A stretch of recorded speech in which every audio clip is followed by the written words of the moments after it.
शाम के 5 बज चुके हैं और राज्यसभा इसी बीच में पहुंच चुके हैं प्रधानमंत्री नरेंद्र मोदी, जहां पर प्रधानमंत्री मोदी का संबोधन। आइए सीधी तस्वीरें आपको राज्यसभा की दिखाते हैं। Please take your seat. No, please take your seat. Now, when the Prime Minister is on his legs, please take your seat. आदरणीय सभापति जी,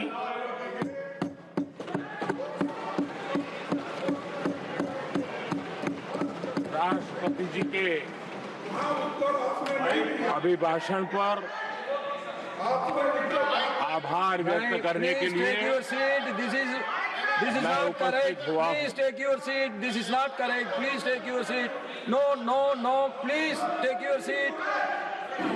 आप बैठिए प्लीज, आप बैठिए प्लीज।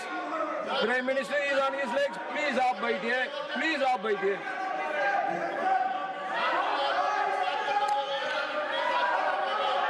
आदरणीय सभापति जी, इस धन्यवाद प्रस्ताव पर समर्थन के लिए इस सदन में अपनी भावनाओं को व्यक्त करना मैं अपना सौभाग्य मानता हूं। आदरणीय सभापति जी, विकसित भारत की यात्रा में बीते वर्ष देश के तेज प्रगति से विकास के वर्ष रहे हैं। Nothing will go on record except Prime Minister's जीवन speech. के हर क्षेत्र में, समाज के हर वर्ग को उनके जीवन में परिवर्तन का एक कालखंड रहा है। एक सही दिशा में तेज गति से देश आगे बढ़ रहा है। आदरणीय राष्ट्रपति जी ने बहुत ही बढ़िया तरीके से पूरी संवेदनशीलता के साथ उन्होंने This is not correct. इस You विषय को please sit your seat. हम please. सबके सामने प्रस्तुत किया है। आदरणीय सभापति जी, मेरी एक प्रार्थना है, आदरणीय खड़गे जी की उम्र देखते हुए वो बैठ करके भी नारे बोल सकते हैं तो अच्छा होगा, ताकि उनको कष्ट न हो। पीछे नौजवान बहुत लोग हैं, तो खड़गे जी को No. आज बैठते बैठते भी When you are speaking, they are listening. You are नारे listening. बोलने की अनुमति दे दीजिए।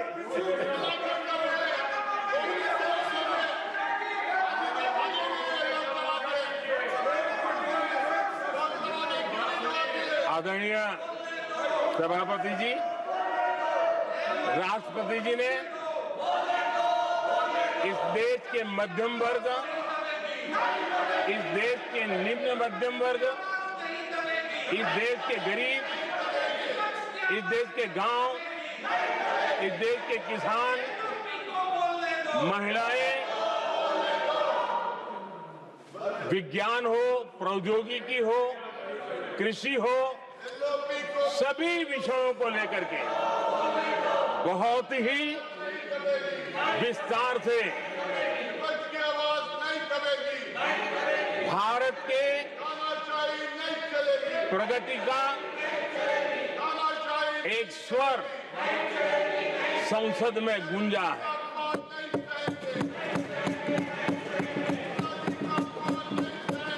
देश के नौजवान भारत के सामर्थ्य को कैसे आगे बढ़ा रहे हैं, इसकी भी विस्तार से चर्चा की है। हर वर्ग के सामर्थ्य को उन्होंने शब्दांकित किया है। और इतना ही नहीं, आदरणीय राष्ट्रपति जी ने भारत के उज्जवल भविष्य के प्रति एक विश्वास व्यक्त किया है, ये अपने आप में हम सबके लिए प्रेरक है। आदरणीय सभापति जी, 21वीं सदी का प्रथम क्वार्टर पूरा हो चुका है, लेकिन ये दूसरा क्वार्टर जैसे पिछली शताब्दी में भारत की आजादी के जंग में दूसरा क्वार्टर बहुत ही निर्णायक बना था। मैं साफ साफ देख रहा हूं कि विकसित भारत के निर्माण की दिशा में ये दूसरा क्वार्टर भी उतना ही सामर्थ्यवान होने वाला है, उतना ही तेज गति से आगे बढ़ने वाला है। और इसलिए आदरणीय सभापति जी, राष्ट्र का हर व्यक्ति ये महसूस कर रहा है कि एक अहम पड़ाव पर हम पहुंच चुके हैं। अब न हमें रुकना है, न हमें पीछे मुड़ करके देखना है। I will not go ahead and do what you are doing. आगे ही आगे देखना है। Please बैठिए। I am not going to let गति you से चलना now. है। You please बैठिए। और लक्ष्य को प्राप्त करके ही हमें सांस लेनी है, उस दिशा में हम आगे बढ़ रहे हैं। Nothing should go on record except the Prime Minister's speech.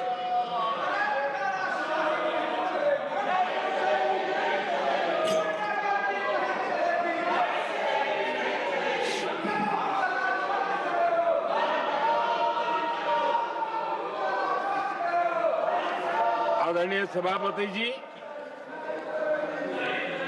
वर्तमान में अगर हम देखें तो भारत के भाग्य के अनेक सुयोग एक साथ हमें नसीब हुए। ये अपने आप में बहुत ही उत्तम संयोग है, ऐसा मैं मानता हूं। सबसे बड़ी बात है, विश्व के समृद्ध से समृद्ध देश भी बुजुर्ग होते जा रहे हैं। वहां की आबादी उम्र के उस पड़ाव पर पहुंची है हम जिन्हें बुजुर्ग के रूप में जानते हैं। हमारा देश ऐसा है जो विकास की नई ऊंचाइयां छू रहा है। उसी समय दिनों दिन हमारा देश युवा होता जा रहा है, युवा आबादी वाला देश है। ये अपने आप में एक बहुत अच्छा सुयोग है। आदरणीय सभापति जी, दूसरी तरफ मैं देख रहा हूं जिस प्रकार से विश्व का भारत के प्रति आकर्षण बढ़ा है, और उसमें भी विश्व भारत की टैलेंट का महात्म्य समझ रहा है। हमारे पास आज दुनिया का बहुत ही महत्वपूर्ण टैलेंट पूल है, युवा टैलेंट पूल है, जिसके पास सपने भी हैं, संकल्प भी है, सामर्थ्य भी है। और इसलिए ये दूसरा सुयोग है। शक्ति का आशीर्वाद हमारे साथ है। आदरणीय सभापति जी, भारत आज विश्व में जो चुनौतियां पैदा हो रही है, उन चुनौतियों का समाधान देने वाला एक देश आशा की किरण बना हुआ है, और हम समाधान दे रहे हैं। वैसा ही एक महत्वपूर्ण सुयोग है कि आज मेजर इकोनॉमी में भारत का ग्रोथ बहुत हाई है, और हाई ग्रोथ और लो इन्फ्लेशन, ये बहुत ही यूनिक संयोग है और ये हमारी अर्थव्यवस्था की मजबूती को प्रदर्शित करता है। आदरणीय सभापति जी, हम जिस गति से आगे बढ़ रहे हैं, जब हमें देश की जनता ने सेवा करने का मौका दिया, तब फ्रेजाइल 5 के रूप में ये देश जाना जाता था। जब हमें अवसर मिला, तब देश आजाद हुआ, तब हम दुनिया में 6 नंबर की इकोनॉमी थे। लेकिन इन लोगों ने ऐसा एक हाल करके रखा कि 11 पे पहुंचा दिया। आज हम 3 पर जाने की दिशा में तेज गति से।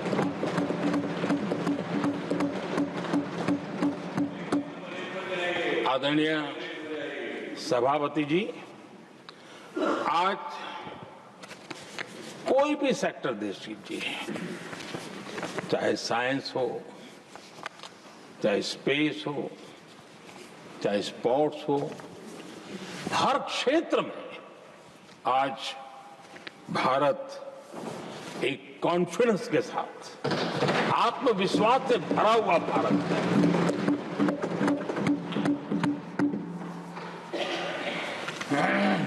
कोविड के बाद विश्व में जो स्थितियां पैदा हुई और ऐसी नई नई चीजें जुड़ती गई, आज दुनिया संभल नहीं पा रही है। ऐसे में साफ साफ नजर आ रहा है कि दुनिया एक नए ग्लोबल ऑर्डर की तरफ, नए वर्ल्ड ऑर्डर की तरफ आगे बढ़ रहा है। सेकेंड वर्ल्ड वॉर के बाद एक वर्ल्ड ऑर्डर बना था, अब एक नए वर्ल्ड ऑर्डर की तरफ विश्व बहुत तेजी से आगे बढ़ रहा है। और सबसे बड़ी खुशी की बात है, सारी घटनाओं का और राजनीतिक तरीके से निष्पक्ष भाव से विश्लेषण करेंगे तो झुकाव भारत की तरफ है।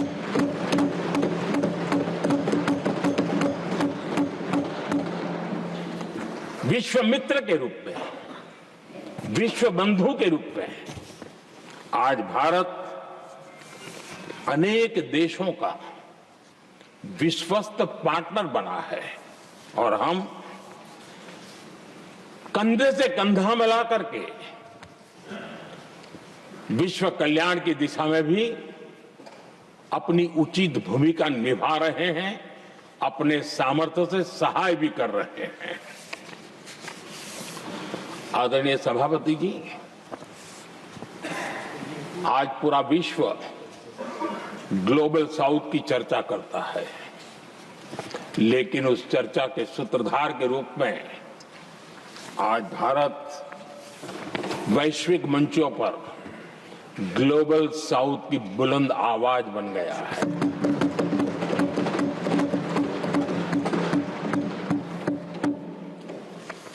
अनेक देशों के साथ आज Bharat future ready trade deals कर रहा है। पिछले कुछ ही समय में दुनिया के महत्वपूर्ण 9 बड़े देशों के साथ 9 बड़े हमारे ट्रेड डील हुए हैं और उसमें मदर ऑफ ऑल डील एक साथ 27 देशों के साथ, यूरोपियन यूनियन के साथ।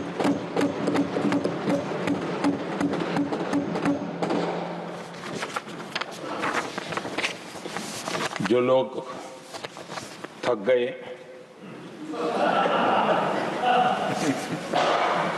बेचारे चले गए, लेकिन कभी न कभी उनको जवाब देना पड़ेगा कि देश की ऐसी हालत कैसे बना के रखी थी कि दुनिया का कोई देश हमसे डील करने के लिए आगे नहीं आता था। आपने कोशिश की होगी, पीछे पीछे पीछे बहुत चक्कर लगाए होंगे, लेकिन किसी ने आपकी तरफ देखा भी नहीं होगा। क्या स्थिति ऐसे पैदा की? दुनिया के देश ऐसे ही भारत के साथ डील नहीं कर रहे हैं। आदरणीय सभापति जी, इसके पीछे सबसे बड़ी बात, डेवलप कंट्रीज एक डेवलपिंग कंट्री के साथ डील करता है ना, वो अपने आप में भी अर्थ जगत के लिए बहुत बड़ा है। और मेरे लिए नई बात नहीं है। जब मुझे गुजरात में सेवा करने का अवसर मिला था तो मैं एक वाइब्रेंट गुजरात समिट करता था और मेरे लिए गर्व की बात थी कि एक स्टेट, हिंदुस्तान का एक स्टेट, मेरी इस वाइब्रेंट समिट के partner country, develop country Japan हुआ करता था। एक राज्य ने सामर्थ्य दिखाया था, आज मेरा देश है सामर्थ्य दिखा रहा है। ये तब होता है जब आपके पास आर्थिक सामर्थ्य हो, आपके पास आपके नागरिकों के अंदर, देशवासियों में एक ऊर्जा हो और खास करके मैन्युफैक्चरिंग के लिए एक मजबूत इकोसिस्टम हो, तब जाकर के विश्व आपके साथ डील करने के लिए आगे आता है। वोट बैंक की राजनीति में डूबे हुए लोगों ने कभी भी देश के ऐसे अनेक पहलुओं पर मजबूती देनी चाहिए, ये कभी उनकी प्राथमिकता नहीं रही और उसी का परिणाम है। और जहां तक कांग्रेस पार्टी का सवाल है, मैं साफ साफ कहना चाहता हूं और मेरे शब्दों पे भरोसा नहीं तो मैं देश को, लोगों को कहूं कुछ मत करो, सिर्फ लाल किले से कांग्रेस के प्रधानमंत्रियों के जो भाषण है, सिर्फ उन भाषणों का एनालिसिस कर लो, आपको साफ साफ लगेगा कि न उनके पास कोई सोच थी, न उनके पास कोई विजन था और न ही कोई इच्छा शक्ति थी। और इसका परिणाम है कि देश को इतना भुगतना पड़ा। आदरणीय सभापति जी, मैं कोटि कोटि देशवासियों का आभारी हूं, उन्होंने सेवा करने का अवसर दिया। हमारी काफी शक्ति उनकी गलतियों को ठीक करने में जा रही है। दुनिया के मन में जो उनके समय की छवि है, उस छवि को धोने में मेरी ताकत लगती है। ऐसा बर्बाद करके रखा हुआ था और इस काम के लिए हमने फ्यूचर रेडी पॉलिसीज पर बल दिया है। और आज आपने देखा होगा, देश नीति के आधार पर चल रहा है, पॉलिसीज के आधार पर चल रहा है।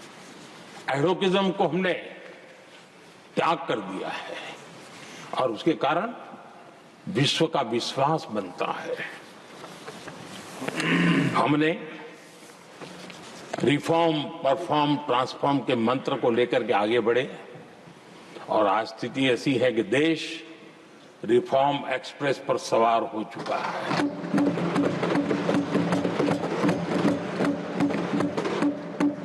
हमने स्ट्रक्चरल रिफॉर्म्स किए हैं, प्रोसेस से जुड़े रिफॉर्म्स किए हैं, पॉलिसीज में रिफॉर्म किए हैं। हमारा मैन्युफैक्चरिंग सेक्टर, हमारे उद्यमी ये सशक्त हो, भारत की हर चीज का वैल्यू एडिशन हो, उस दिशा में हमने प्रयास किया है। और मैं आज विश्वास के साथ कह सकता हूं, आज भारत विश्व के साथ स्पर्धा करने के लिए पूरी तरह तैयार है।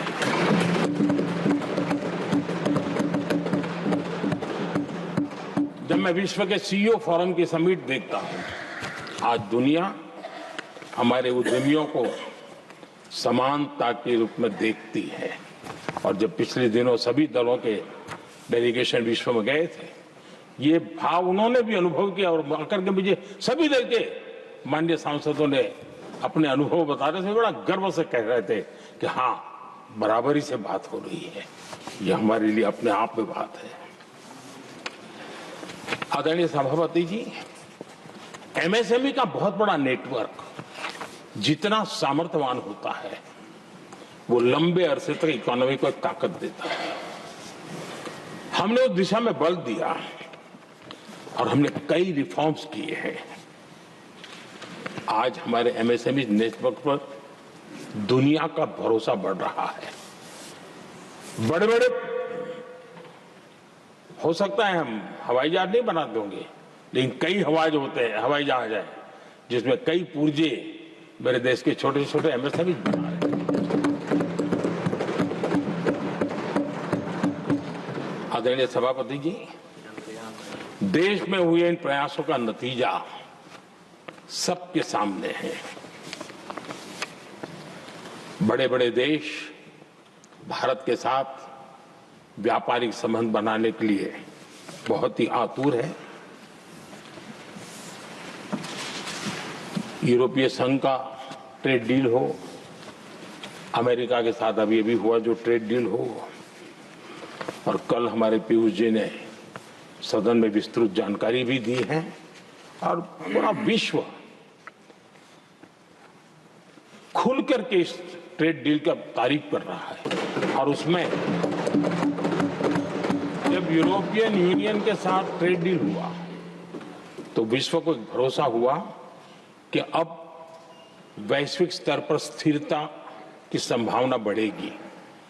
अमेरिका के साथ ट्रेड डील होने के बाद विश्व को और भरोसा हो गया कि जो स्थिरता के एहसास हो रहा था, अब गति का भी एहसास होने लगा है। अब विश्व के लिए शुभ संकेत। आदरणीय सभापति जी, इसका सबसे बड़ा लाभ हमारे देश के नौजवानों को होगा। और जब मैं नौजवान कहता हूं तो उसमें मध्यम वर्ग का भी नौजवान होता है, शहर का नौजवान भी होता है, गांव का नौजवान भी होता है, बेटा भी होती है, बेटी भी होती है। और इसलिए उसे टुकड़ों में न देखा जाए। मेरे देश के युवा के सामर्थ्य का हमें गौरव करना चाहिए, और उनके लिए पूरा विश्व बाजार अब खुल चुका है। अब उनके लिए अवसर ही अवसर है। और मैं उनको कहता हूं, आइए दोस्तों, मैं आपके साथ कंधे से कंधा मिला करके खड़ा हूं। हिम्मत कीजिए, बढ़िए, देश आपके साथ खड़ा है और दुनिया आपका स्वागत करने के लिए इंतजार कर रही है। आदरणीय सभापति जी, जिस प्रकार से दुनिया में हमारे युवा प्रोफेशनल्स की मांग बढ़ रही है, इवन केयर गिवर्स की मांग बढ़ रही है, हर कोई मिलता है हमें इस प्रकार के लोग चाहिए। इस प्रकार कुछ लोग तो अपना स्पेशल ऑफिस यहां बना रहे हैं रिक्रूट करने के लिए, योग्य टैलेंट की खोज के लिए। इसका मतलब हुआ कि भारत के प्रोफेशनल्स के लिए भी विश्व में बहुत बड़े अवसर बन रहे हैं। आदरणीय सभापति जी, ये संसद का उच्च सदन, ये एक प्रकार से राज्यों का प्रतिनिधित्व करता है। और जो चर्चा की बारीकियां मैंने देखी, मेरा मन कहता है कि थोड़ा स्तर इसका ऊपर होना चाहिए था, और वहां से तो ज्यादा होना चाहिए। वो तो कितने साल तक सरकारों में रहे हैं, वहां से जरा चर्चा का स्तर ऊंचा होना चाहिए था, लेकिन उन्होंने ये मौका भी गंवा दिया। देश उन पर कैसे भरोसा कर सकता है। आदरणीय सभापति जी, मैं कल एक माननीय सदस्य को सुन रहा था। यूं तो वो अपने आप को राजा कहलाने में बहुत गर्व करते हैं, लेकिन वे आर्थिक असमानता की चर्चा कर रहे थे। बताइए, जो खुद को राजा माने और वो आर्थिक असमानता की बात करे, तब तो लगता है कि क्या यही देखने के बाकी रह गए थे क्या। आदरणीय सभापति जी, हमारे टीएमसी के साथियों ने काफी कुछ कहा। जरा खुद तो अपने गरेबा में देखें। निर्मम सरकार पतन के जितने भी पैरामीटर्स हैं, उन सब पैरामीटर्स में नए नए रिकॉर्ड बनाते जा रहे हैं और यहां उपदेश दे रहे हैं। क्या हाल करके रखा हुआ है। ऐसी निर्मम सरकार से वहां के लोगों का भविष्य अंधकार के अंदर डूब रहा है, लेकिन इनको कोई परवाह नहीं है। सत्ता सुख के सिवाय कोई आकांक्षा नहीं और वे यहां उपदेश देते हैं। घुसपैठ।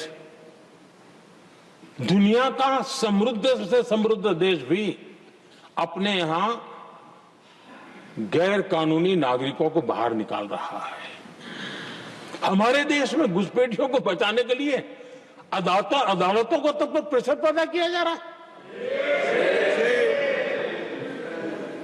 मेरे देश का नौजवान कैसे ऐसे लोगों को माफ करेगा जो घुसपैठियों की वकालत करने के लिए ताकत लगा रहे हैं। और घुसपैठिए मेरे देश के नौजवानों के हक छीन रहे हैं, उनकी रोजी रोटी छीन रहे हैं, आदिवासियों की जमीन छीन रहे हैं। बेटे बेटियों के जिंदगी पर खतरे पैदा हो रहे हैं, लेकिन उनके लिए महिलाओं पर अत्याचार होते रहे। सत्ता नीति के सिवा कुछ करना नहीं और वो यहां पर हमें उपदेश दे रहे हैं। और ऐसे चिंताजनक सभी विषयों पर आंखें मूंद करके बैठे हुए वो लोग हैं। एक हमारे माननीय सदस्य काफी कुछ बोल रहे थे, जिनकी पूरी सरकार शराब में डूब गई, जिनके शीश महल घर घर में नफरत का कारण बन गए और शायद उनको ब्लैक शब्द ज्यादा पसंद है। हर एक अपना अपना एक भूतकाल होता है।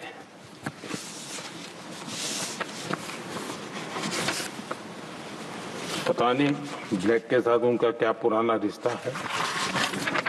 आदरणीय सभापति जी, ऐसे सभी साथियों से मैं आज जरूर कहूंगा, तुम कितना दुनिया को धोखा दोगे, तुम कितना दुनिया को धोखा दोगे। आईना देख लिया तो अपनी सच्चाई कहां छिपाओगे।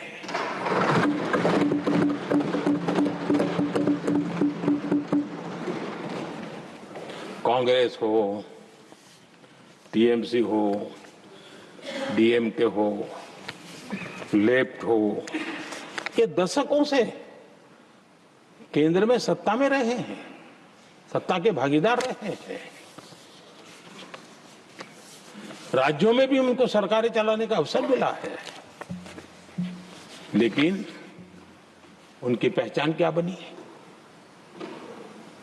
आज डील की चर्चा होती है तो गौरव से कहते हैं, तब डील की चर्चा होती थी तो बॉफोर्स डील याद आता था। ये डील होते थे।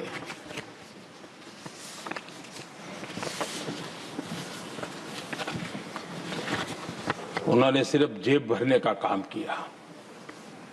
नागरिकों के जीवन में बदलाव आना ये उनकी प्राथमिकता नहीं थी। आदरणीय सभापति जी, मैं कुछ उदाहरणों के साथ भी बात बताना चाहता हूं, क्योंकि यहाँ चर्चा में ये सारे विषय आए हैं और इसलिए मुझे कहना बहुत जरूरी है। अब एक उदाहरण देता हूं मैं बैंकिंग सेक्टर का। बैंकिंग सेक्टर एक प्रकार से अर्थव्यवस्था की ग्रिड होता है। 2014 से पहले फोन बैंकिंग का कालखंड था। नेता के फोन जाते थे और उसके आधार पर करोड़ों रुपया दे दिए जाते थे और गरीबों को तो बैंकों में दुत्कार मिलती थी, नफरत होती थी। देश की 50% से ज्यादा आबादी बैंक के दरवाजे तक नहीं देख पाई थी। कांग्रेस के नेताओं के फोन पर अरबों रुपये लोगों को दे दिए गए और जो ले जाते थे वो अपनी पर्सनल प्रॉपर्टी मान करके पैसे हजम कर जाते थे। यही खेल चलता रहा। कांग्रेस और यूपीए के राज में और आज जो इंडी अलायंस बन करके बैठे हैं उनके राज में बैंकिंग व्यवस्था तबाही के कगार पर खड़ी थी। मैं नया प्रधानमंत्री के पद का दायित्व मुझे मिला, मैं एक देश के मुखिया से मैं मिला, ऐसे ही बात कर रहा था। मैंने कहा बैंकिंग की दृष्टि से हम कुछ आगे बढ़ना चाहिए। उन्होंने कहा पहले एक बार साहब जरा अभी आप नए हो, आपके बैंकों की व्यवस्था का अध्ययन कर लीजिए। हम कैसे हिम्मत करें। एक देश के नेता ने कोई एक जानकारियां थी, उसने मुझे बताया यहां इनको कोई परवाह ही नहीं।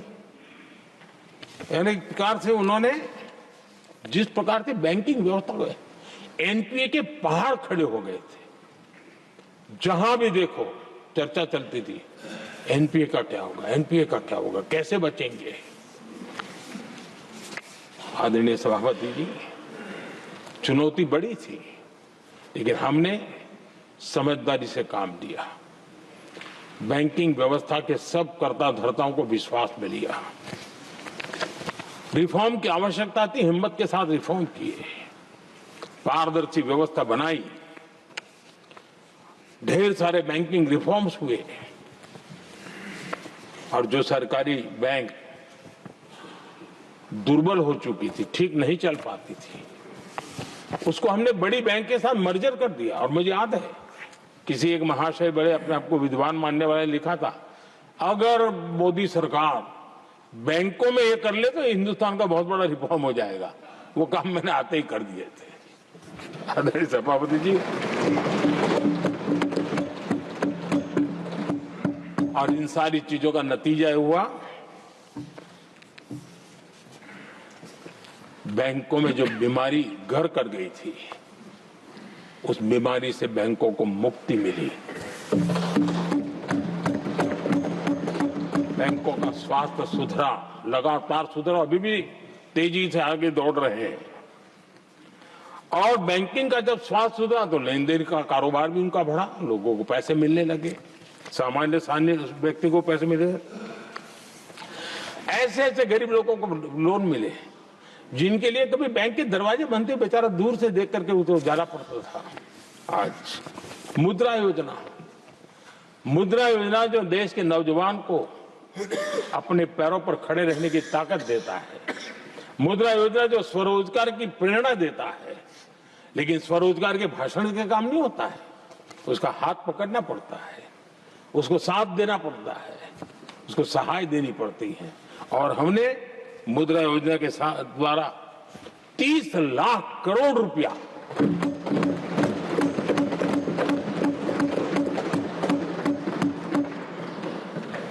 ₹30 से ज्यादा लोन मुद्रा योजना के माध्यम से और बिना गारंटी देश के नौजवानों के हाथ में दिया और उन्होंने अपने कारोबार को आगे बढ़ाया। और गर्व की बात है उसमें बहुत बड़ी मात्रा में माताएं बहनें भी हकदार बनी, लाभार्थी बनी।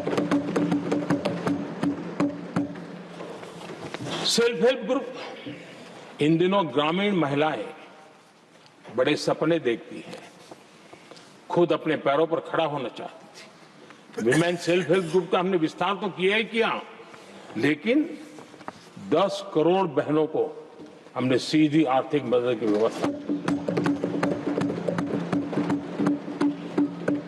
हमारे एमएसएमई सेक्टर को हमने भरपूर लोन दी और मैं आज बड़े संतोष के साथ, बड़ी जिम्मेवारी के साथ इस पवित्र सदन में कहना चाहता हूं, हमने एनपीए जिसके पहाड़ हुआ करते थे 2014 के पहले, आज उसको हमने नीचे निम्न स्तर पर ला करके खड़ा कर दिया है।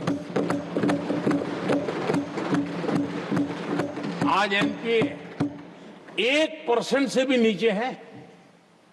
ये अपने आप में बैंकों के स्वास्थ्य के लिए बहुत उत्तम काम हमने किया है। इतना ही नहीं, हमारे बैंकों का प्रॉफिट आज रिकॉर्ड पर है, हाई रिकॉर्ड है उसके। ये अपने आप में देश की अर्थव्यवस्था को ताकत देने के लिए, बैंकिंग व्यवस्था मजबूत होती है तो बाकी अर्थव्यवस्था को भी मजबूती मिलती है। उस काम को कहेगा। आदरणीय सभापति जी, मैं एक और उदाहरण देना चाहता हूं।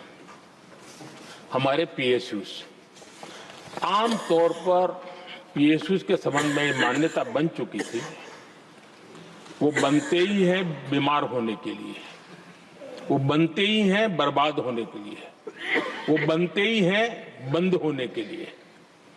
हमने इस पूरी मानसिकता को हकीकतों के आधार पर बदलने में सफलता प्राप्त की है।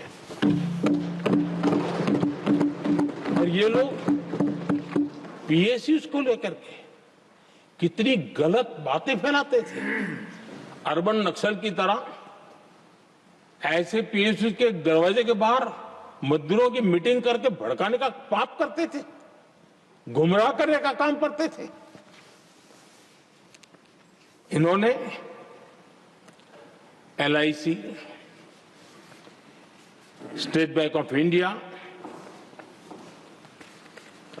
और भी एचएएल, ऐसे हर एक को बड़ा भला बुरा और इतना भद्दे तरीके से, जब उनकी सरकार थी तब तो ये इन चीजों को संभाल नहीं पाते थे, उसको कुछ कर भी नहीं पाते थे। आदरणीय सभापति जी, हमने इसमें भी हिम्मत दिखाई। हमने पीएसयूज के संबंध में भी रिफॉर्म्स किए, रिफॉर्म्स की एक लगातार परंपरा चलाई। आज एलआईसी बेस्ट तरीके से होते हैं, पूरे कार्यकाल में अपना एलआईसी का जन्म हुआ तब तक उत्तम से उत्तम परफॉर्मेंस का कालखंड उसका गुजर रहा है। जिन पीएसयूज को कांग्रेस के नेता ताले लगवाने की कगार पर पहुंच चुका था और उसी पर अपनी राजनीतिक रोटी सेकने का प्रयास भी किया गया था, आज हमारे पीएसयूज रिकॉर्ड प्रॉफिट पर हैं।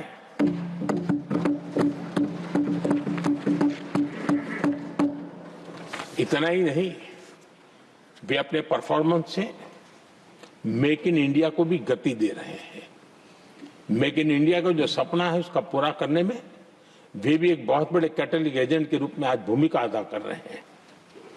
रिकॉर्ड संख्या में रोजगार बना रहे हैं। इतना ही नहीं, हमारे कुछ पीएसयूज आज विश्व के अंदर जा रहे हैं, विश्व में भी अपनी ताकत दिखा रहे हैं, विश्व के साथ जुड़ रहे हैं, दुनिया के कई देशों के विकास यात्रा में वो भागीदार बन रहे हैं। आज हमारे पीएसयूज को बहुत बड़े बड़े ऑर्डर देश से भी और देश के बाहर से भी मिलने लगे हैं। ये अपने आप में मैं जो कहता हूं ना, एक बहुत महत्वपूर्ण पड़ाव पर ये देश 25 साल है, उसका संकेत यहां नजर आता है। आदरणीय सभापति जी, कांग्रेस ने विश्वासघात करने के विषय में भी हमारे देश के अन्नदाता को भी नहीं छोड़ा। इस देश में 10 करोड़ किसान ऐसे हैं जिनके पास 2 हेक्टेयर से भी कम जमीन है, छोटे किसान हैं। उनकी तरफ कभी परवाह नहीं की गई, उनकी तरफ कभी देखा नहीं गया,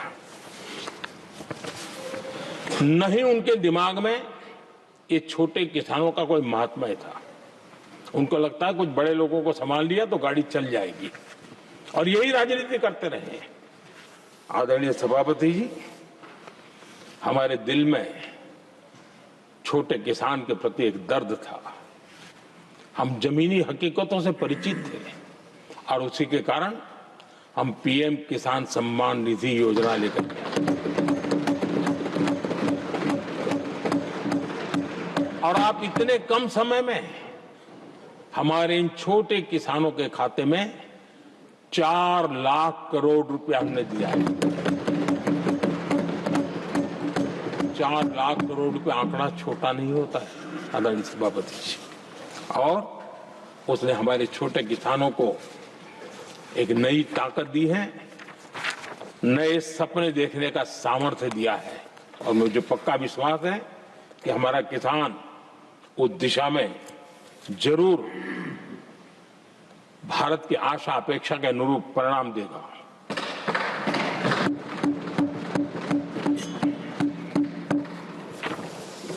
आदरणीय सभापति जी,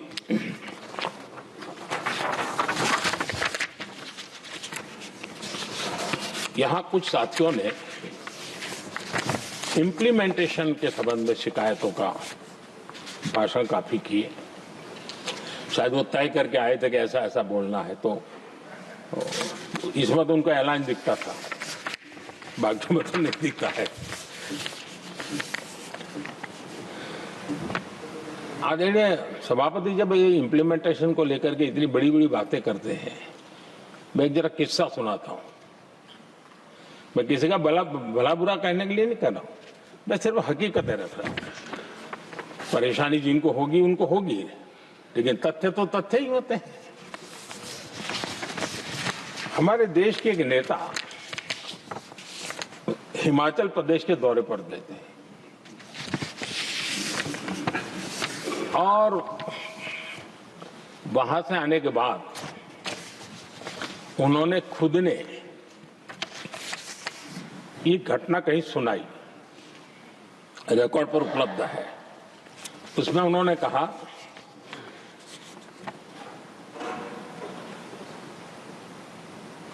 उस नेता ने क्या कहा, मैं उन्हीं के शब्द पढ़ रहा हूं। काफी लंबे समय तक मुझे योजना आयोग से संघर्ष करना पड़ा, क्योंकि वे पहाड़ी क्षेत्रों के लिए अलग योजनाएं बनाने को तैयार ही नहीं थे।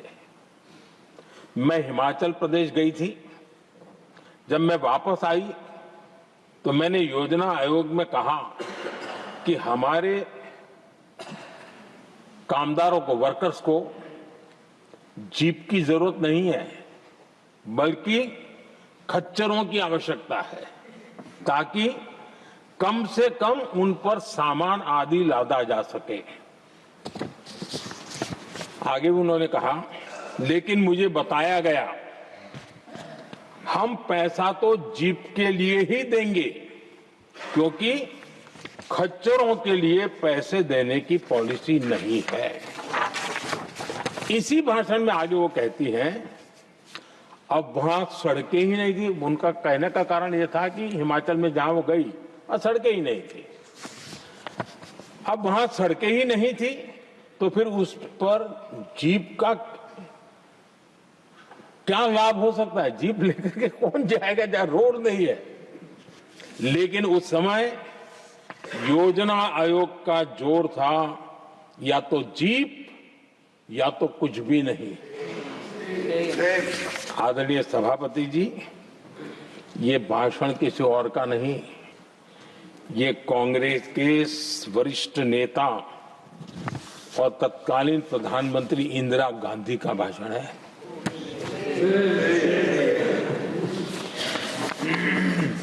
कांग्रेस के लंबे शासनकाल में यही कार्यशैली रही,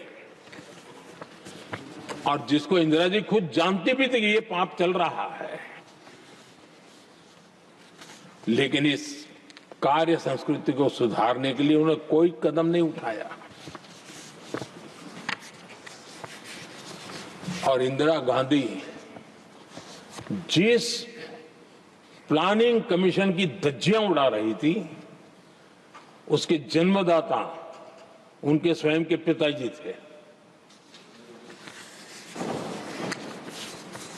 और प्लानिंग कमीशन को बना, और इंदिरा जी ने जब कहा, उसके बीच में 2 दशक बज चुके थे, लेकिन हाल यही था।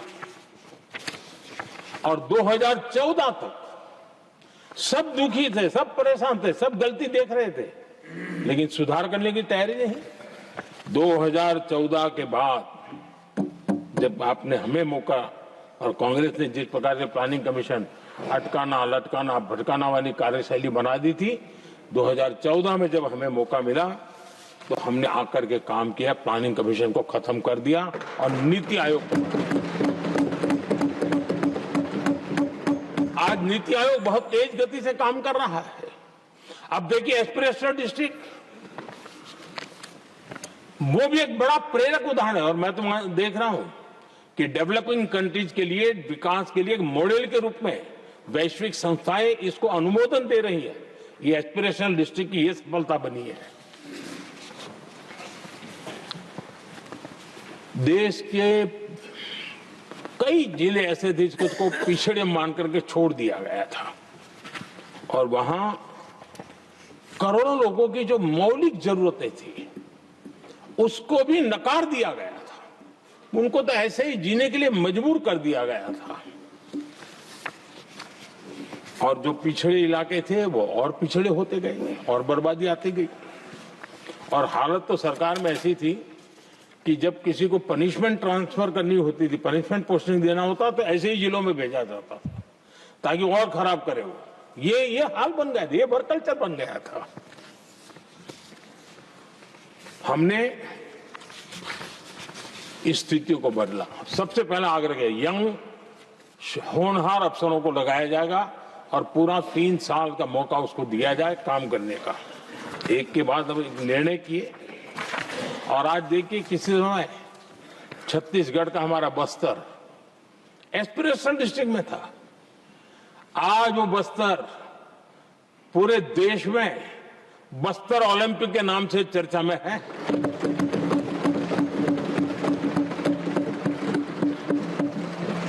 आज विकास की धारा बस्तर के गांव-गांव पहुंच रही है। अभी कुछ गांवों में पहली बार बस देखी, पूरे गांव ने उत्सव मनाया बस्तर में। ये परिस्थितियां छोड़ करके गए हुए हैं लोग और यहां पर पता नहीं किस प्रकार से देश को कहां ले जाना चाहते हैं लोग। आदरणीय सभापति जी, इंप्लीमेंटेशन क्या होता है, ये एस्पिरेशनल डिस्ट्रिक्ट एक बहुत बड़ा शानदार उदाहरण है। ऐसे तो सैकड़ों उदाहरण हैं, लेकिन मैं कहने के लिए इसको उल्लेख कर रहा हूं। कांग्रेस के हमारे साथियों को ये जो बदलाव आ रहा है उसमें इंप्लीमेंटेशन नजर नहीं आ रहा है और उनका तो एक ही वो प्लानिंग कमीशन वाला मॉडल है, जीप और खच्चर वाला मॉडल, यही वो लोग जानते हैं, उससे आगे कुछ नहीं जानते। और ये इंप्लीमेंटेशन कैसे करते हैं, मेरा जन्म नहीं हुआ था उसके पहले सरदार वल्लभ भाई पटेल ने नर्मदा नदी पर बांध बांधने की कल्पना की। विषय तो पक्का हो गया, सरदार साहब नहीं रहे, खैर नेहरू जी ने शिलान्यास किया। अब इंप्लीमेंटेशन देखिए इनको। मेरा जन्म नहीं हुआ था जब इसकी कल्पना की गई थी और प्रधानमंत्री बनने के बाद मैंने उसका उद्घाटन किया, ये हाल है।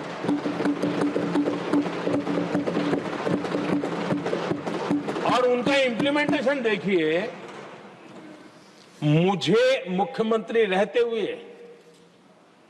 3 दिन अनशन पर बैठना पड़ा था नर्मदा सरदार सरोवर डैम के लिए, मेरे राज्य के किसानों के लिए।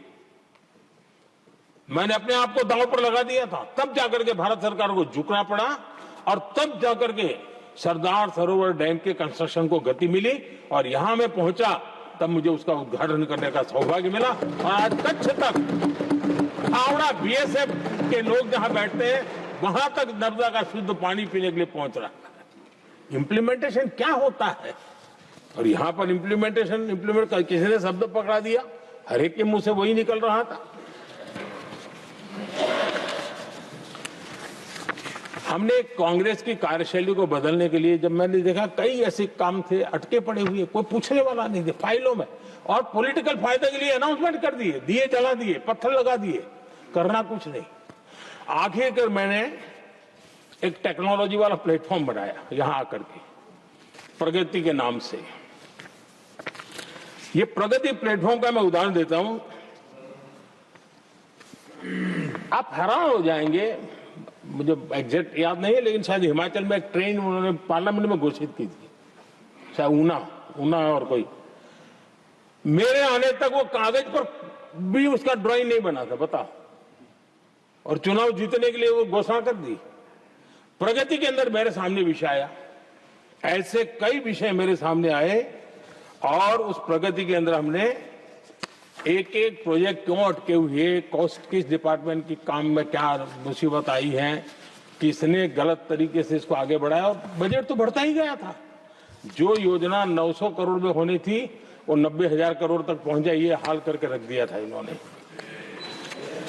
हमने एक टेक्नोलॉजी प्लेटफॉर्म बनाया, हर महीने बैठा, अभी मैंने 50वां एपिसोड पूरा किया उस मीटिंग का, और लगातार उस काम करते करते और संबंधित राज्यों को भी बिठाया, उनकी कठिनाइयों को भी समझा, उसके इम्प्लीमेंटेशन में कौन मिनिस्ट्री का परेशानी हो रही है, किस स्टेट की परेशानी हो रही है, किस कानून की परेशानी हो रही है, हर एक की बारीकी से देखा।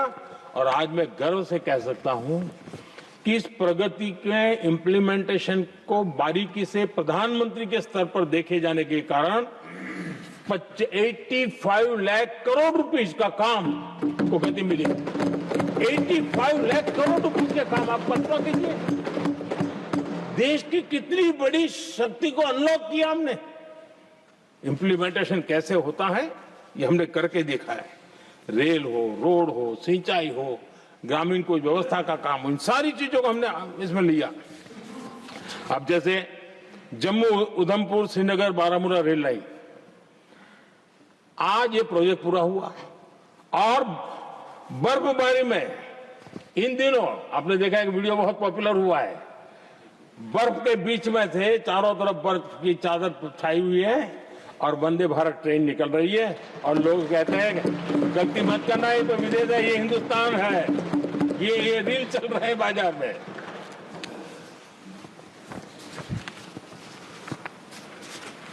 लेकिन 3 दशक तक यही प्रोजेक्ट लटका हुआ था। 3 दशक, 30 साल, आप कल्पना कर सकते, 2 पीढ़ी आगे बढ़ जाए, ये यही के अटके पड़े थे। हमारी सरकार ने इसको पूरा किया।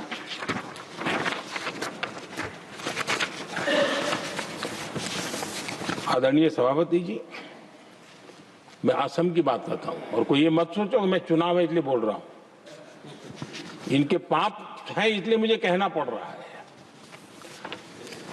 कांग्रेस सिर्फ इमेजिन करती है और इंप्लीमेंट करने का उनको कोई लेना देना ही नहीं होता है। अब असम का बोगीबिल ब्रिज, ये बोगीबिल ब्रिज अरुणाचल और असम को जोड़ने वाला बहुत महत्वपूर्ण ब्रिज, कितने ही सालों तक ये प्रोजेक्ट लटका रहा। हमने प्रगति के माध्यम से इसको रिव्यू किया और असम सहित पूरे नॉर्थ ईस्ट को बहुत बड़ी सुविधा वाला ये काम हमने पूरा किया। आदरणीय सभापति जी,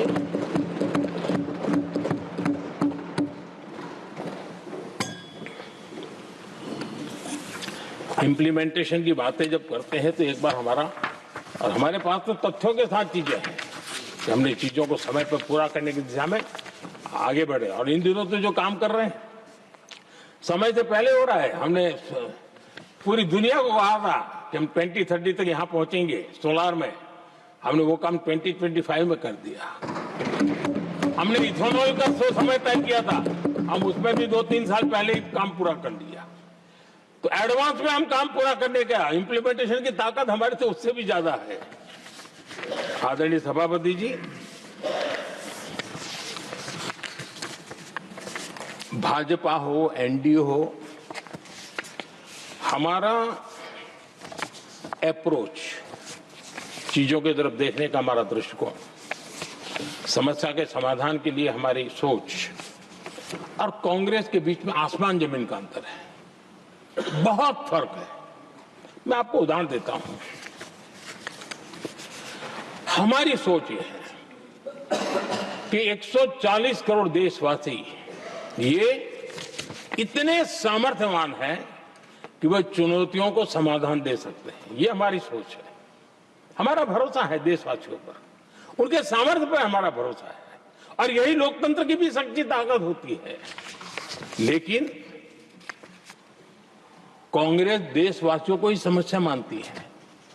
अब मैं इनका इतना बोल करके छोड़ दूंगा तो आज पता नहीं रात को उनको नींद नहीं आएगी और गालियां कल कैसी दे उसका प्लानिंग चलेगा। लेकिन मैं उदाहरण के साथ बताना चाहता हूं किस प्रकार से लोग सोचते थे देशवासियों के लिए।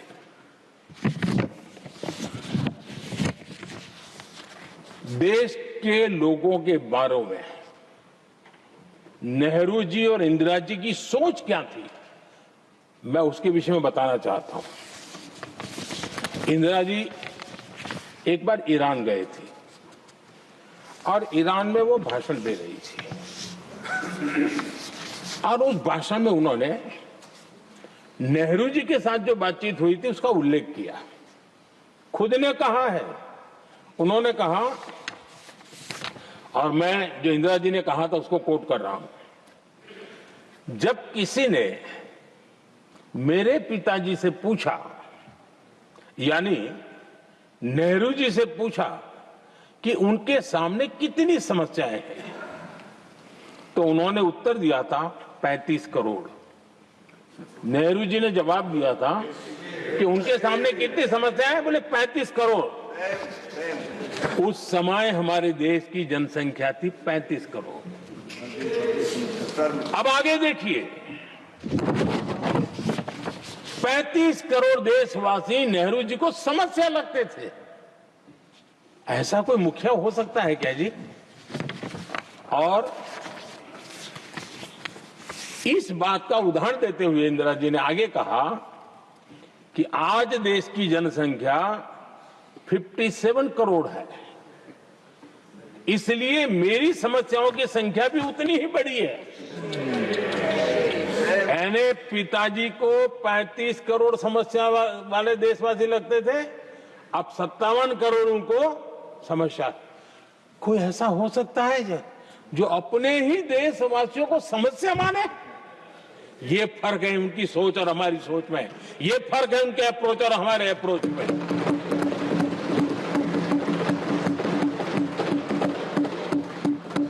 नेहरू जी हो या इंदिरा जी हो या पूरी कांग्रेसी बिरादरी हो, ये लोग भारत के लोगों को समस्या मानते हैं। आदरणीय सभापति जी, मेरे कई कोटेशन मिलेंगे। मैंने दुनिया के सामने कहा है, देश के सामने कहा है, और कहा है इसलिए नहीं, ये मेरा कन्विक्शन है। अरे चुनौतियां कितनी ही क्यों ना हो, 140 करोड़ समाधान हमारे पास है।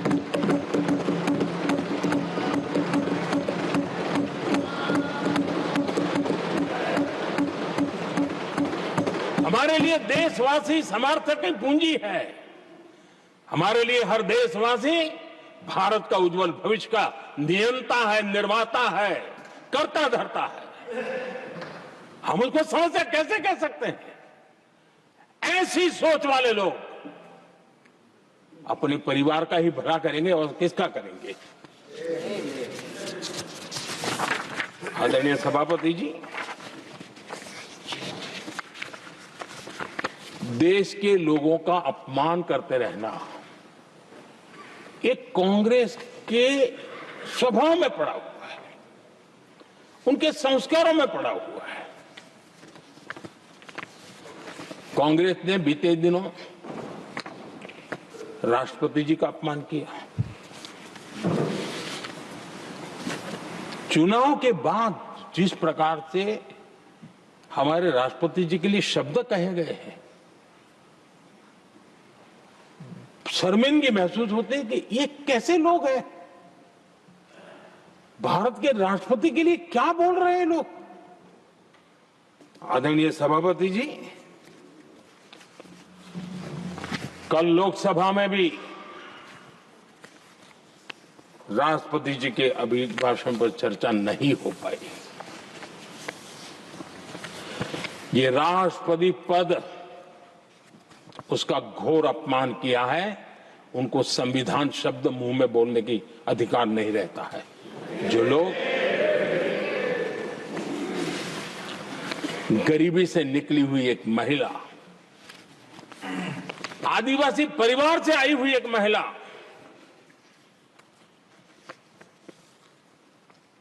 जब आपने लोकसभा में जो व्यवहार किया है, आपने आदिवासी समाज का अपमान किया है, आपने महिला का अपमान किया है, भारत के सर्वोच्च पद पर विराजमान, संविधान ने जिनको सर्वोच्च पद दिया है, आपने उनका अपमान किया है, आपने संविधान का अपमान किया है।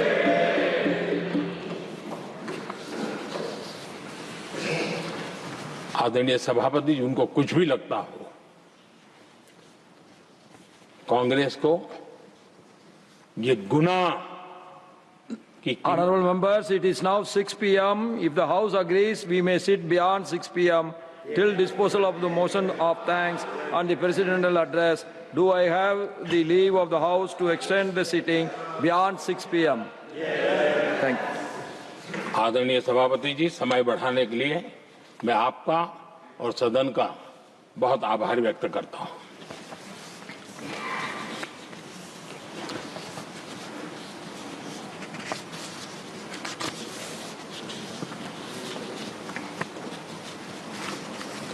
आदरणीय सभापति जी, बड़ी दर्दनाक लोकसभा की घटना है और शायद हताशा निराशा तो हम समझ सकते हैं, लेकिन इसके लिए देश के पवित्र लोकतंत्र के मंदिर को ही इस रूप में कर देना, और उस समय चेयर पर असम के ही हमारे एक माननीय सांसद बैठे थे और उस समय कागज फेंके गए, टेबल पर चढ़ दिया गया। क्या ये नॉर्थ ईस्ट का अपमान नहीं है? क्या असम के नागरिकों का अपमान नहीं है? कल फिर दोबारा किया उन्होंने, और उस समय आंध्र के दलित परिवार का बेटा चेयर पर बैठा था, उसको भी अपमानित किया। यानी आपने नॉर्थ ईस्ट का अपमान, चेयर में बैठा अपमान करो। आंध्र के एक दलित परिवार का बेटा चेयर पर बैठा, उसका अपमान करो। सदन ने इनको काम दिया हुआ है, सबने मिलकर के काम दिया हुआ है, लेकिन वो दलित समाज से आते हैं, इसलिए आप अपमान करते हो।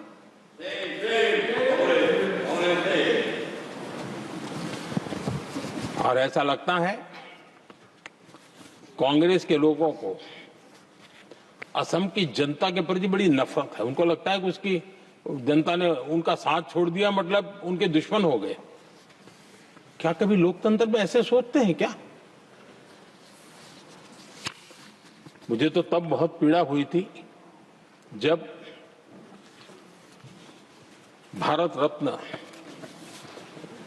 भूपेन हजारिका जी, जो कि इस देश के बहुत ही सम्मानीय व्यक्तित्व है जी, आज भी घर घर में उनको स्मरण करते हैं लोग। उनके प्रति जो भक्ति का भाव है, आप कल्पना नहीं कर सकते, लेकिन उनको इसकी भी कोई परवाह नहीं है।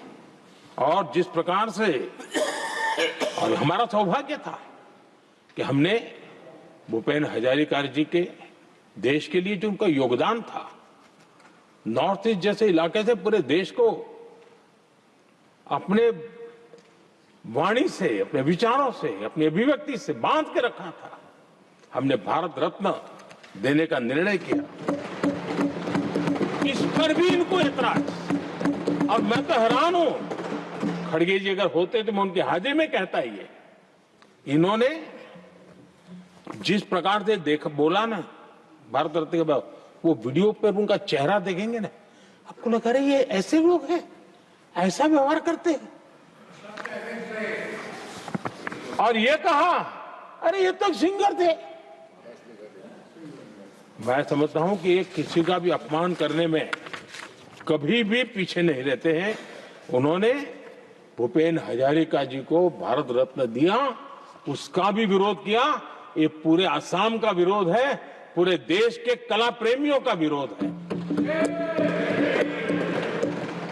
और मुझे पक्का विश्वास है, असम कभी भी इस अपमान को भूलने वाला नहीं है।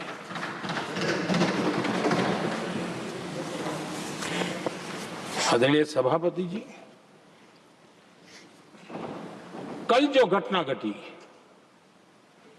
इसी सदन के एक माननीय सांसद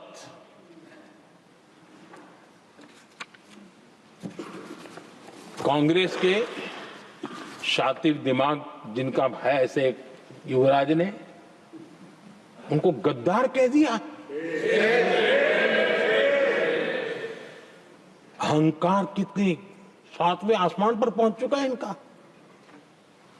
और कांग्रेस को छोड़कर के कितने ही लोग निकले हैं, कांग्रेस के कितने टुकड़े हुए हैं, कई लोग दूसरे दलों में गए हैं, लेकिन औरों को तो किसी को गद्दार नहीं कहा उन्होंने। लेकिन कल सांसद को गद्दार इसलिए कहा क्योंकि वो सिख थे। ये सिखों का अपमान था, ये गुरुओं का अपमान था। और कांग्रेस के अंदर जो कूट कूट करके सिखों के प्रति नफरत भरी पड़ी है ना, उसका वो अभिव्यक्ति थी। और इसी सदन के माननीय सांसद है वो, और उनको जरा भी दर्द नहीं, वरना आज खड़े होकर के कह सकते थे कि कल जो हुआ इसी सांसद की गरिमा के अनुरूप नहीं था, हमें खेद है। एक शब्द तो बोल लेते, लेकिन सिखों के प्रति उनके मन में जो नफरत भरी पड़ी है, और इसी के कारण उन्होंने कल, और जिसका परिवार देश के लिए शहादत देने वाला परिवार के वो सदस्य हैं, उन्होंने अपने राजनीतिक विचारों में परिवर्तन किया, इसलिए गद्दार हो गए। और एक गद्दार शब्द छोटा नहीं है। मेरे देशवासी को कोई गद्दार कहे, ये कैसे देश सहन करेगा? और वो भी एक सिख है इसलिए गद्दार कहना बहुत दुर्भाग्य की बात है। और ऐसे लोग कांग्रेस को नहीं डुबाएंगे तो क्या करेंगे?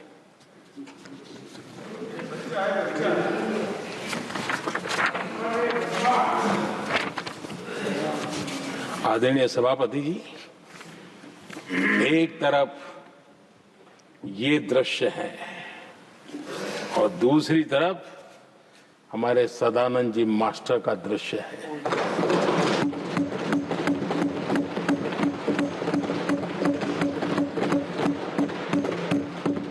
राजनीतिक विद्वेष के कारण उनके दोनों पैर काट दिए गए। भरी जवानी में दोनों पैर काट दिए।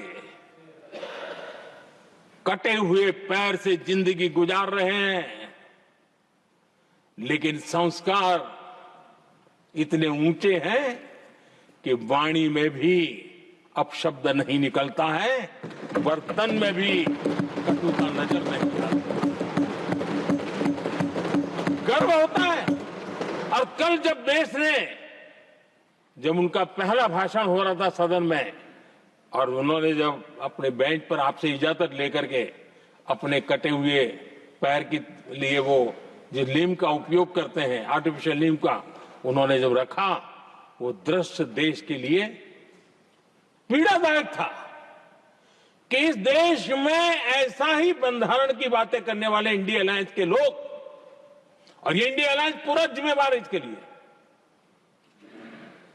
वैचारिक असहमति के कारण एक नौजवान के, और वो भी एक टीचर, शिक्षक के प्रति गर्व से, आदर से देखा जाता है, उसके पैर काट दे।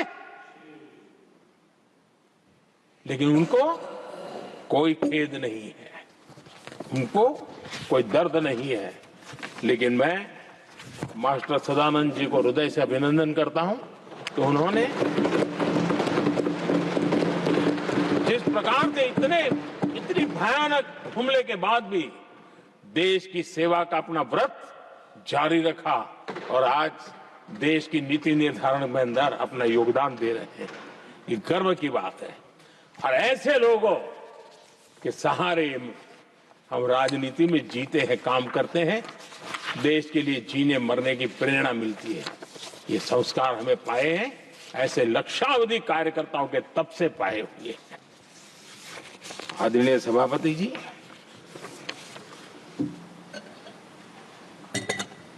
इन दिनों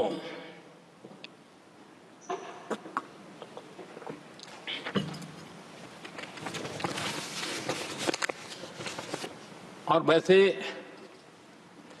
कांग्रेस के हमारे साथियों का मुझ पर जरा विशेष प्रेम है, वो स्पेशल प्रेम है।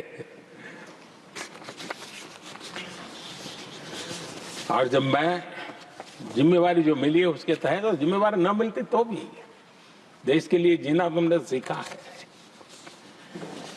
हम विकसित भारत की जमीन मजबूत कर रहे हैं, उसको एक ताकत दे रहे हैं। एक तरफ देश के युवाओं के लिए मजबूत जमीन तैयार कर रहा हूं, तो कांग्रेस मोदी की कब्र खोदने के कार्यक्रम करवा रही है। और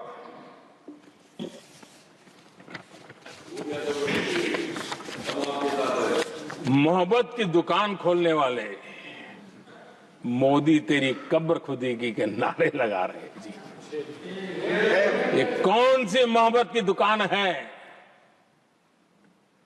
जो देश के ही किसी नागरिक के कब्र खोदने के सपने देखती हो?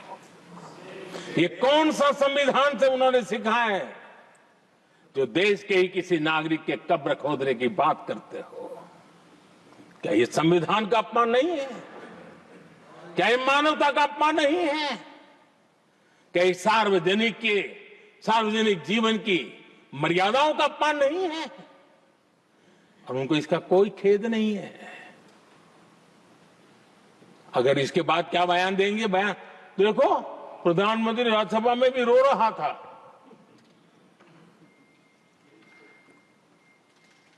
किस प्रकार के संस्कार और वृत्तियों से पले बड़े लोग हैं ये। आदरणीय सभापति जी,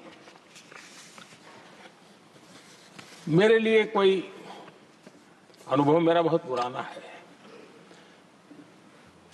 2002 से जब वे विपक्ष में थे तब से, और 2004 से जब वो सत्ता में आए तब से, और 2014 से मैं जब यहां आया तब से, पिछले 25 साल से संसद का एक भी सत्र ऐसा नहीं गया, मोदी संसद का सदस्य नहीं था, एक भी सत्र ऐसा नहीं गया जिसमें इस सदन के अंदर मोदी को गाली देने का काम न किया हो इन लोगों ने। 25 साल। और मुझे किसी ने पूछा था, मोदी जी आपके स्वास्थ्य का क्या राज है? मैंने कहा मैं डेली 2 किलो गाली खाता हूं।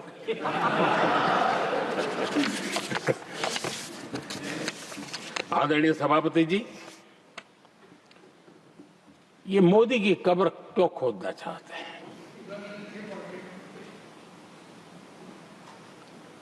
ये सिर्फ नारा नहीं है, ये इनके भीतर पड़ी हुई नफरत का प्रतिबिंब है, इसकी अभिव्यक्ति है। और वे इसलिए हैं, हमने 370 की दीवार गिरा दी, इसलिए वो मोदी की कब्र खोदना चाहते। हमने नॉर्थ ईस्ट में बम बंदूक और आतंक का जो छाया बना रहता था, नॉर्थ ईस्ट में शांति और विकास का राह अपनाई, इसलिए वो मोदी की कब्र खोदने पर सोच रहे हैं। पाकिस्तानी आतंकियों को घर में घुस करके जवाब देते हैं, इसलिए मोदी की कब्र खोदने की बात करते हैं। ऑपरेशन सिंदूर करते हैं, इसकी उनको परेशानी होती है और इसलिए वो मोदी की कब्र खोदते हैं। माओवादी आतंक से देश को मुक्ति दिलाने के लिए साहसपूर्ण कदम उठा रहे हैं, इसलिए मोदी की कब्र खोदती है आपको। हमें नेहरू जी ने देश के साथ बहुत बड़ा अन्याय किया था, सिंधु जल समझौता करके उस सिंधु जल समझौते को हमने एबेंस में डाल दिया। क्या इसलिए आप मोदी की कब्र खोदने के नारे लगा रहे हो? आदरणीय सभापति जी, कांग्रेस की परेशानी कुछ और है। ये पचा नहीं पा रहे कि मोदी यहां तक पहुंचा कैसे, और उनकी परेशानी बढ़ती जा रही है कि भाई पहुंचा तो पहुंचा, लेकिन अब तक टिका क्यों है? और इसलिए वे एक ही रास्ता उनके लिए बचा हुआ लग रहा है कि मोदी तेरी कब्र खुदेगी। आदरणीय सभापति जी, ये तो मान करके बैठे थे। उनका लोकतंत्र, संविधान का कोई लेना देना नहीं। उनको तो लगता है कि प्रधानमंत्री पद उनके परिवार की जागीर है, उस पर कोई और बैठ नहीं सकता। ये जो उनके भीतर में नफरत पड़ी हुई है ना, मोहब्बत की दुकान में जो आग भरी पड़ी हुई है ना, उसका परिणाम है। और इसीलिए कोई क्यों बैठा, हमारा पैतृक अधिकार था, इसलिए मोदी की कब्र खोदने का नारा लेकर के वो चल रहे हैं। आदरणीय सभापति जी, कांग्रेस के शाही परिवार को देश ने दशकों तक अवसर दिया है। ऐसा नहीं है, देश ने आपके लिए भी अपना भविष्य दांव पे लगाया था, लेकिन आपने गरीबी हटाओ के नारे लगाए, गुमराह किया। लाल किले पर से कांग्रेस के एक भी प्रधानमंत्री के भाषण में गरीबी हटाने की बात ना आई हो, ऐसा नहीं हुआ है। लेकिन किसी भी प्रधानमंत्री ने गरीबी हटाने के लिए क्या किया, वो एक बार भी नहीं आया। वो नारे से अधिक कुछ नहीं था उनका। और मोदी ने रास्ता अपनाया गरीब को एम्पावर करने का, गरीब को सशक्त करने का। और मेरे देश के गरीबों को मैं सलाम करता हूं, उन्होंने देश की योजनाओं को समझा, स्वीकारा और अपने सामर्थ्य को बढ़ाने के लिए प्रयास किया। मैं देश के गरीबों का गौरवगान करता हूं कि हमारी नीतियों पर भरोसा करके, हमारी नीयत पे भरोसा करके उन्होंने भी अपने आप को खपाने के लिए कोई कमी नहीं रखी। और 25 करोड़ मेरे गरीब परिवार के भाइयों ने गरीबी को परास्त किया और खुद गरीबी से बाहर आए हैं। मैं उनको सलाम करता हूं। मेरे 25 करोड़ देशवासी जो निराशा में पड़े हुए थे, दूर एक आशा की किरण दिखाई दी, उठ खड़े हुए और आज हमारे साथ चल पड़े। आदरणीय सभापति जी, 2014 के पहले इम्प्लीमेंटेशन की बातें करते थे। हमारे वहां सैकड़ों लोग रेलवे क्रॉसिंग पर मरते थे। स्कूल की बस रेलवे क्रॉसिंग से जा रही है, 20-20, 25-25 स्कूल के बच्चे मरने की खबरें आती हैं।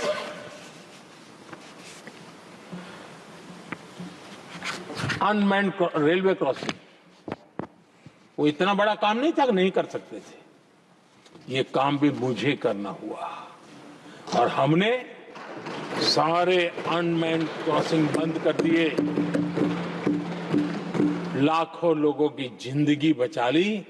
इसलिए ये मोदी की कब्र खोदना चाहते हैं। आदरणीय सभापति जी,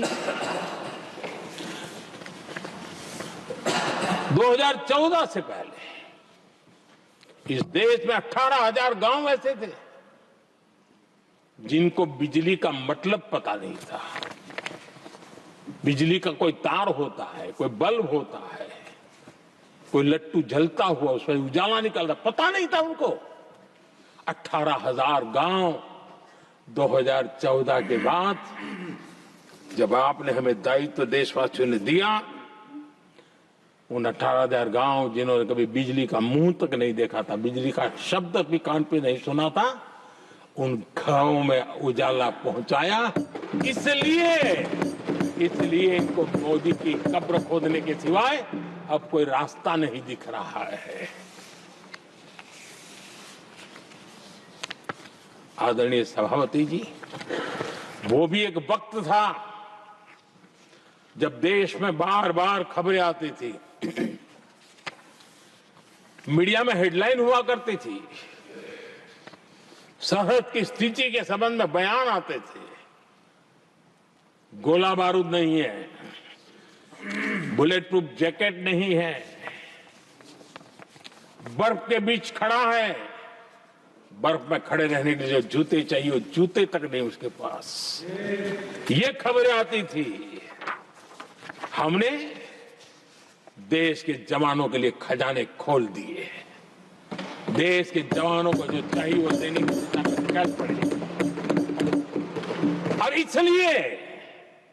इसलिए वो चाहते कि अब तो कोई रास्ता बचा नहीं है, बस कब्र खुदेगी मोदी की, यही एक रास्ता उनके लिए बचा है।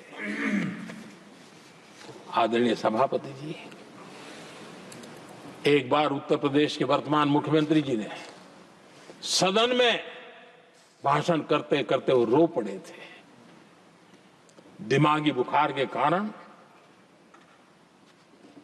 बच्चे, अनगिनत बच्चे मर रहे थे।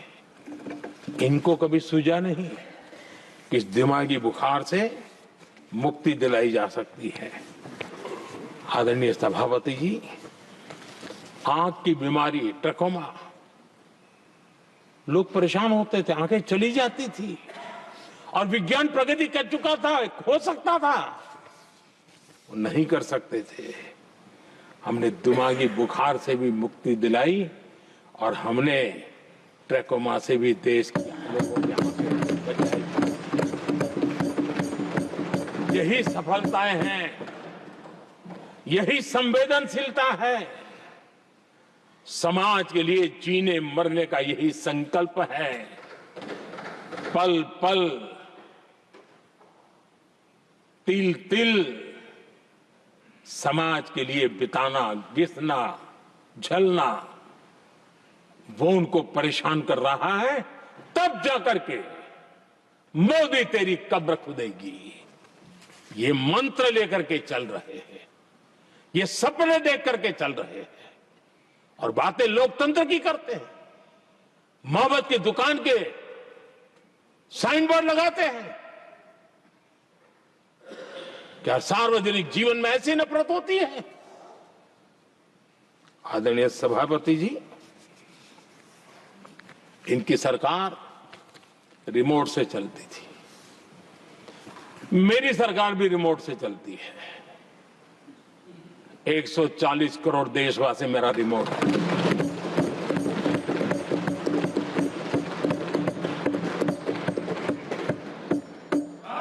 एक 140 करोड़ देशवासियों के सपने, 140 करोड़ देशवासियों की आकांक्षाएं, देश के नौजवानों के संकल्प,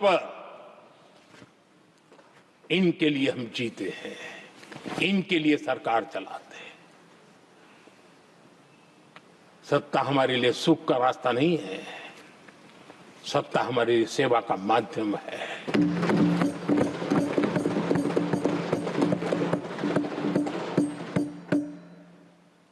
मुद्रा योजना, लाखों करोड़ों की मदद मिली, स्वरोजगार को बल दिया। कांग्रेस ने कभी स्टार्टअप कल्चर को प्रमोट ही नहीं किया। कुछ सैकड़ों में स्टार्टअप बेचारे अपने, उनको पता भी नहीं था। और इनका तो हाल ये है आदरणीय सभापति जी, अपने घर के स्टार्टअप को भी वो लिफ्ट नहीं कर पा रहे।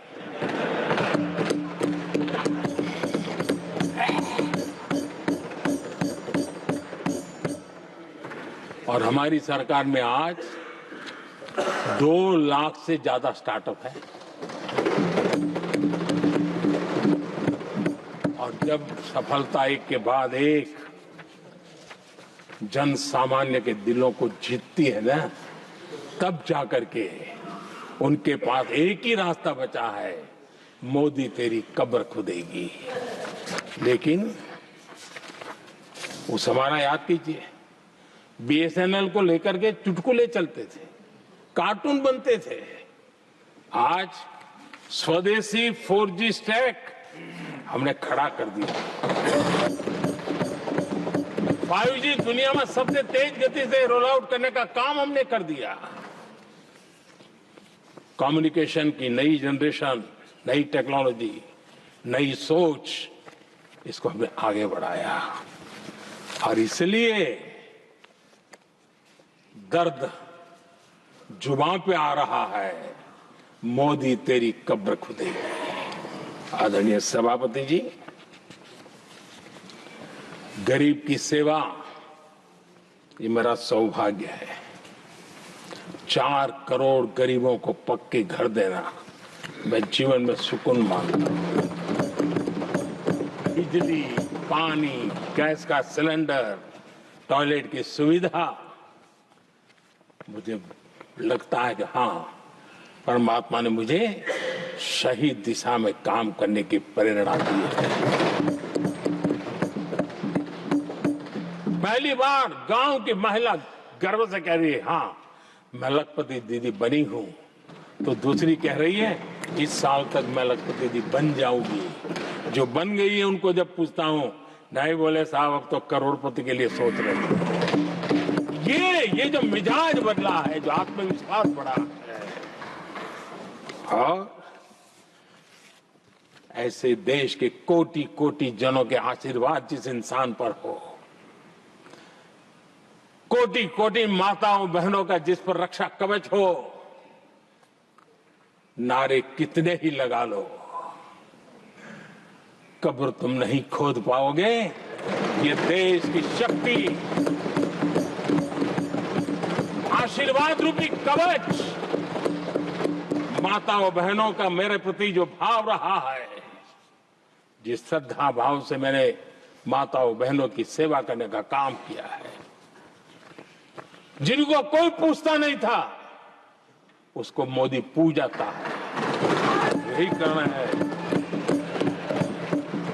और ये आशीर्वाद ही है जो इनको चूभते हैं, और इसलिए कब्र खोदना चाहते हैं। आदरणीय सभापति जी, चोरी करना जिनका पुश्तैनी धंधा है, जिन्होंने एक गुजराती की सरनेम भी चुरा ली,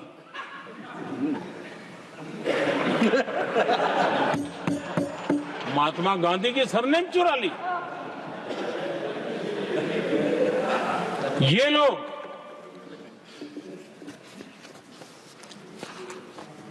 और देश की जनता इतनी समझदार कि ऐसी पटक देती है, ऐसी पटक देती है तो लोगों को। आदरणीय सभापति जी, हम एक विकसित भारत का सपना लेकर के चले, और आज वो सपना देश के लोगों की ऊर्जा के कारण संकल्प में बदल चुका है। आज कहीं पर भी जाइए, हर कोई ये कहता है कि 2047 तक विकसित भारत बनना है, और मैं हैरान हूं, कुछ हमारे साथी सदन में इतने निराशावादी, इतने जमीन से कटे हुए लोग, बदलती हुई दुनिया से अनभिज्ञ लोग पता नहीं क्या बोल रहे हैं। वो कहते हैं हम मोदी ये भी 2047 की क्या बोल रहा है, 2047 किस दे देगा है? हमारे देश के लिए, आजादी के लिए जो लड़ते थे, जो फांसी के तख्त पर चढ़ जाते थे, जो लाठियां खाते थे, गोलियां खाते थे, जो काला पानी की सजा के लिए अंडमान निकोबार की सेल्यूलर जेल में जिंदगी बिता देते थे, लक्षावधि नौजवान अपने पढ़ाई का भविष्य का सोचे बिना, कोई परवाह किए बिना सिर्फ देश के लिए सोचने के लिए निकल पड़े थे। क्या उन्होंने कभी ये सोचा होता कि यार हमारे कालखंड में तो आजादी मिलेगी नहीं, कि मैं क्यों करूं? तो क्या देश कभी आजाद होता? ये इतने निराशावादी लोग हैं कि जब मैं डिजिटल इंडिया की बात करता था, मैं फिनटेक की चर्चा करता था, मैं यूपीआई की बात करता था, तो ये कहते थे अरे इस देश में गरीब आदमी मोबाइल फोन पर कैसे पैसों का कारोबार करेगा? 3 साल के भीतर भीतर देश ने दिखा दिया ये हो सकता है।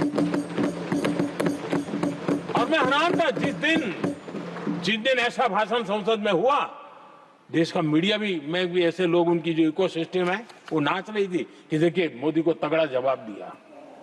मोदी ने जवाब नहीं दिया।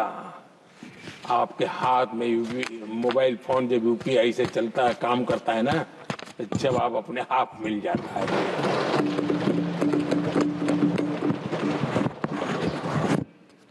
आदरणीय सभापति जी, कांग्रेस के समय एक व्यंग चला करता था और आमतौर पर कहा और सीरियस नेचर की चर्चा में भी आता था, हंसी मजाक में भी आता था। इंडिया मिस द बस, ये कॉमन वर्ड हो चुका भाई, मौका गंवा दिया, बाजी हाथ से चली गई। इंडिया मिस द बस, ये हमेशा होता था।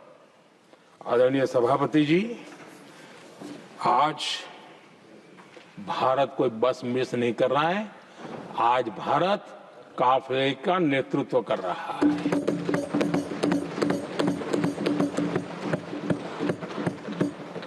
आदरणीय सभापति जी, देश का भविष्य उज्जवल बनाना है, वर्तमान भी उज्जवल बनाने के लिए अविरत कार्य करना होता है। हम विकसित भारत के सपने के लाइट में 5 वर्ष की योजना बनाते हैं और हर वर्ष का बजट बनाते हैं और हम दिशा तय करके चलते हैं हम, क्योंकि हमारे लिए अगला चुनावी लक्ष्य नहीं होता है, हमारा लक्ष्य है 2047 विकसित। अरे चुनाव तो आएंगे जाएंगे, मेरा देश अजरा अमर रहने वाला है और हम देश की युवा पीढ़ी के हाथ में समृद्ध हिंदुस्तान देने का सपना लेकर के चलेंगे। जिन बच्चे जो आज जो घर में बालक है ना, उनको भी मैं देख करके क्या सोचता हूं कि मैं इसके हाथ में ऐसा हिंदुस्तान दे करके जाऊं ताकि हमें अपने काम का संतोष हो। 2047 क्यों, 2047 क्यों, ये बातें करते हैं। आदरणीय सभापति जी, आज जिस प्रकार से हम इनिशिएटिव लिए, चाहे स्पेस हो, साइंस हो, टेक्नोलॉजी हो, समंदर की गहराई हो, जल थल नभ अंतरिक्ष, हर क्षेत्र में नए संकल्प, नई ऊर्जा, नए कदम और नई सिद्धियों को लेकर के देश आज आगे बढ़ रहा है। हम ग्रीन हाइड्रोजन पर काम कर रहे हैं, हम आने वाले युग को समझ पा रहे हैं। हम क्वांटम कंप्यूटिंग की बात कर रहे हैं, हम एआई मिशन को लेकर के चल रहे हैं और आज दुनिया मानने लगी है कि एआई मिशन भारत बहुत कुछ दुनिया को दे सकता है। ये विश्वास आज दुनिया में बना है। आज दुनिया में क्रिटिकल मिनरल, रेयर अर्थ राजनीतिक हथियार बन गया है। हम उस पर फोकस कर रहे हैं ताकि कभी भारत को किसी के पास हाथ फैलाने की नौबत ना आ जाए। आदरणीय सभापति जी, ऐसे तो अनगिनत प्रोजेक्ट हैं जिसमें विदेश का इन्वेस्टमेंट आना ही आना है, क्योंकि अब हर किसी को अपना भविष्य भारत की भूमि में नजर आ रहा है। हर किसी को अपना भविष्य भारत के टैलेंट के भरोसे नजर आ रहा है। हर किसी को भविष्य भारत के उज्जवल भविष्य के साथ खुद के उज्जवल भविष्य को जोड़ करके दिखता है। और इसलिए दुनिया आज भारत, विकसित भारत की बात हम क्यों कर रहे हैं, जिनके दिमाग में नहीं पड़ता है, दुनिया को समझ आ रहा है कि भारत ने सही दिशा पकड़ी है। चलो अब चर्चा वहां चल रही है कि हम बस न चुक जाए। कल तक चर्चा चलती थी इंडिया मिस करता है। अब दुनिया को लगता है अब हम लेट न हो जाए, वहां आने की स्पर्धा चल रही है। आदरणीय सभापति जी, आने वाला समय भारत के लिए अवसरों से भरा हुआ है, भारत के नौजवानों के लिए अवसरों से भरा हुआ है। भारत के उज्जवल भविष्य के लिए मैं पूरी संभावनाएं रेखांकित कर सकता हूं, मैं देख सकता हूं, और उसके दिशा में नीतियां बनाकर हम आगे चल रहे हैं। हम इसको और मैं चाहता हूं, मेरे देशवासियों को निमंत्रण देता हूं, और मैं देशवासियों को आज सदन से भी कहना चाहूंगा, मैंने मन की बात में भी इसका उल्लेख किया था, मैं यहां पर सभी माननीय सांसदों से भी कहूंगा कि आप भी अपने अपने क्षेत्र में ऐसे लोगों को बताइए, जब दुनिया भर में इतने अवसर पैदा हुए हैं, उसको स्थायित्व तब मिलता है जब हम उत्तम प्रकार की चीजों को लेकर के जाए, हम क्वालिटी को कॉम्प्रोमाइज न करें। मुनाफा कम क्यों न हो, लेकिन क्वालिटी को हम निरंतर उत्तम करते जाएंगे। इनोवेशन करना पड़ेगा, करेंगे, रिसर्च करना पड़ेगा, करेंगे, प्रोडक्ट में मटेरियल बदलना पड़े तो बदलेंगे, लेकिन हम दुनिया में क्वालिटी की दृष्टि से उत्तम हो, तब जाकर के जो आज राजनीतिक दृष्टि से जो निर्णय होते हैं उसका बेनिफिट लेने के लिए हमने पीछे नहीं रहना चाहिए। मेरे देशवासियों से मैं आज यही आग्रह करूंगा कि आप क्वालिटी के विषय में मेरा साथ दीजिए, क्वालिटी में कॉम्प्रोमाइज न करिए। आप देखिए, दुनिया सिर्फ और सिर्फ made in India, made in Bharat, made in India, made in Bharat, इसके लिए गीत गाने लग जाएगी। आदरणीय सभापति जी, मैं कांग्रेस के मित्रों का भी आज आभार व्यक्त करता हूं कि कम से कम मुझे, उनको पता था, पहले प्रयोग कर चुके थे, पिछले 10 साल में मुझे 5-6 बार इस प्रकार से बोलने से रोका गया, तो उनको मालूम था एक बार शुरू होता हूं तो रुकता नहीं। और मैंने कहा था एक बार, एक अकेला, तो अब अनुभव से सीख गए हैं कि इसमें कोई दाल गलने वाली नहीं है, तो समझदारी से काम लिया, और ऐसी समझ उनको निरंतर मिलती रहे, ये भी मैं प्रार्थना करता रहूंगा। आदरणीय सभापति जी, मैं राष्ट्रपति जी के उद्बोधन में योगदान देने वाले सभी सांसदों का भी आभार व्यक्त करता हूं। जो भी उत्तम विचार यहाँ प्राप्त हुए हैं, उत्तम विचार देश की प्रगति में जरूर काम आएंगे, ऐसा मैं विश्वास देता हूं। और आदरणीय राष्ट्रपति जी का इस संबोधन के लिए मैं हृदय से आभार व्यक्त करते हुए मेरी वाणी को विराम देता हूं। बहुत बहुत धन्यवाद।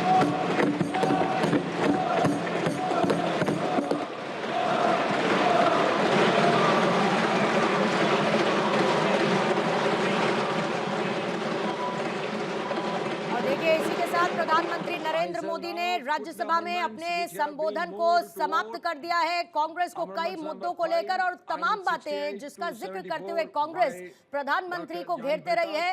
हर बात का जवाब प्रधानमंत्री की तरफ से दिया गया। कैसे देश पग पग चलकर आगे बढ़ा, कैसे 2047 के विजन को लेकर भारत आगे बढ़ रहा है, प्रधानमंत्री ने उस बात का भी जिक्र किया। सदन